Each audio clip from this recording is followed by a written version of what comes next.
Tinatayang 1 milyong pisong halaga ng hinihinalang shabu ang nasamsam sa ikinasang buy-bust operation ng kapulisan ng Region 6 sa bayan ng Cabanatuan, Iloilo.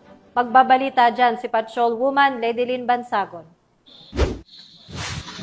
Umabot sa mahigit 1 milyong halaga ng hininilaang shabu ang nasamsam mula sa 4 na sospek sa isang matagumpay na drug buy-bust operation na isinagawa sa pinagsanib na pwersa ng Cabanatuan Municipal Police Station, Provincial Drug Enforcement Unit Team 2, Regional Police Drug Enforcement Unit 6, at 603rd Company ng Regional Mobile Force Battalion 6 sa Barangay Hanipaan, Ulo, Cabanatuan, Iloilo nito lamang ika-12 ng Agosto taong kasalukuyan. Kinilala ni Police Captain Eileen M. Lacrete, Officer in Charge ng Cabanatuan Municipal Police Station, ang mga naaresto na sina alias Ryle, 19 na taong gulang, residente ng Tabuk Suba, Haro, Iloilo City, alias Rene, 55 taong gulang, parehong itinalaga bilang high-valued individual, alias Neri, 34 na taong gulang, residente ng Barangay Hanipaan, Ulo, at alias Janessa, 27 taong gulang, residente ng Barangay Apupong, Lanton, General Santos City, pawang itinalaga bilang street-level individual.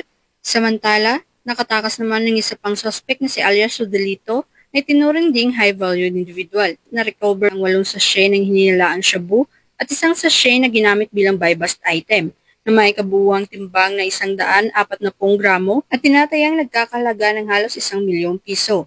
Nakuha rin ang 12,000 piso na ginamit bilang buy-bust money. Dagdag pa ni Police Captain Lacrete, mula sa pag-aresto kay alias Ryle, nasamsam ang isang 12-gauge shotgun na may 15 bala. Ang mga nasamsam na ebidensya ay dinala sa Cabanatuan Municipal Police Station para sa tamang dokumentasyon at inventaryo. Nahaharap ngayon ng mga suspect sa kasong paglabag sa RA 9165 o ang Comprehensive Dangerous Drugs Act of 2002. At si Ryle ay may karagdagang kaso dahil sa paglabag sa batas hingil sa iligal na pag-iingat ng baril at bala. Patuloy namang tinutugis ng mga otoridad si alias Rodelito upang may silbi sa kanya ang nararapat na pananagutan. Sa matagumpay na operasyong ito, ipinapakita lamang ng ating mga kapulisan ang kanilang dedikasyon, tapang at walang sawang paglilingkod upang sugpuin ang kriminalidad at protektahan ng mamamayan laban sa banta ng iligal na droga. Bilang bahagi ng layunin mapanatili ang kapayapaan at kayusan sa buong komunidad. Mula dito sa Police Regional Office 6, ako ang inyong Police News Network Correspondent, Patrolwoman Ledilyn Bansagon, alagad ng batas, tagataguyod ng Balitang Pulis.